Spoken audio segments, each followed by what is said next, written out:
I am mostly known as Scott's little sister. So don't forget my name, that's what it is. And my story is basically the same. Like, we'll start with my fitness. I started in July of last summer because Scott was hounding me, which, you know, he's my brother, that's what we do best. But so far, I've done about 3 of the Beachbody programs. I'm down 62 pounds, 65 inches.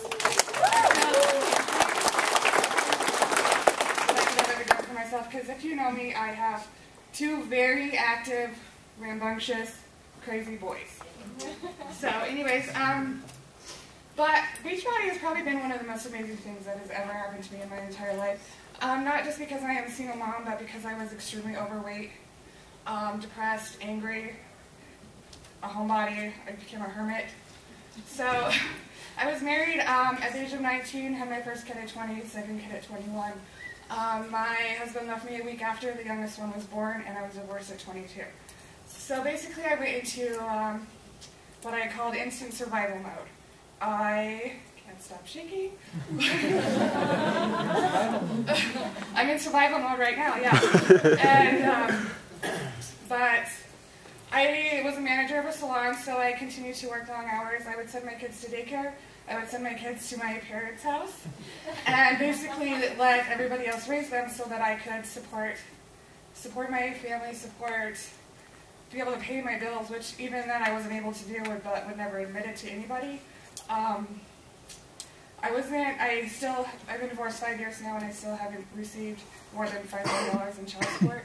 So basically it was me and myself and my 2 little kids that they don't care if I have the money, but I cared that they had the life that they needed to have. And so when I started watching Scott, actually in like January is when he gave me some things to do, and I started working out, and a month later I was like, all right, I'm too tired, I don't have the energy, I don't want to do this. I would rather go home and sit on the couch and sleep and just watch my kids run.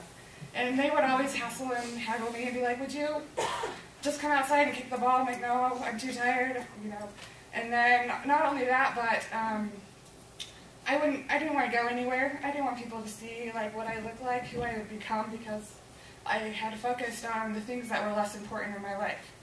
And then, so it was probably about June when I had seen some pictures of myself, and that was like when I got slapped in the face really, really, really hard. I was like, oh my gosh, who is that person? Like, I would avoid the mirror, so I had no idea. I made clothes fit that weren't supposed to fit. I do hair, so I wear a cape all the time anyway, so nobody saw that my junk was hanging out. And it didn't matter to me. Whatever. I didn't get that big, no way. So I started the programs, got on some Shakeology, and I was feeling amazing. The lady that I worked with for 6 years says, something is different with you. Like, I'm not afraid to come up and talk to you, and you're not so angry anymore. And I'm like, well, sorry.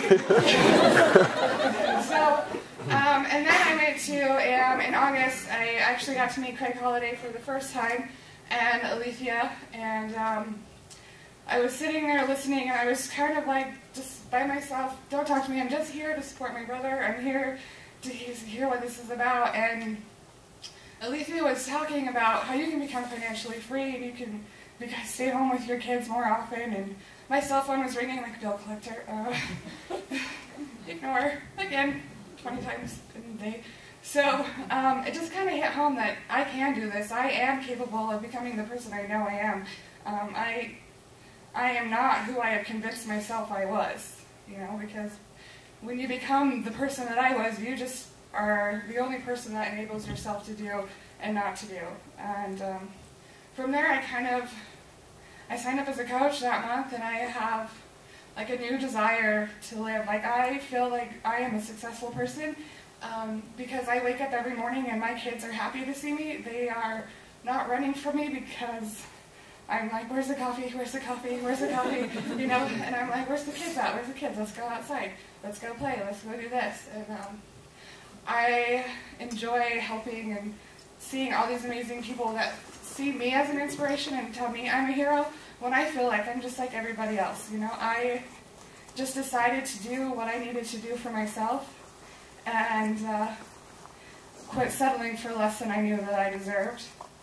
And I would actually like to thank it to everybody else who thanks me, because they're the reason why. Like, if they're watching me, then I know they're going to know if I decide one day I'm done, even though I'm not. Scott, he was, for a while I called him my Nazi brother and told him to leave me alone, but he's the reason, he's the reason why I am who I am and am able to stand up here even though I feel like I'm having a seizure. He's the reason why I'm here, and he's the reason why I am no longer the angry stylist, no longer the person that people think that I'm some scary, crazy person. I'm just kept to myself because I was afraid people were judging me, and I'm not that person anymore, and I can go out and I can talk to people and I can be like, hey, this is what I'm doing and I think you should do it too. And I have people that come to me and ask me, what are you doing? And I said, I'm just building relationships with people, and I'm helping people become and realize their full potential. And so that's my story.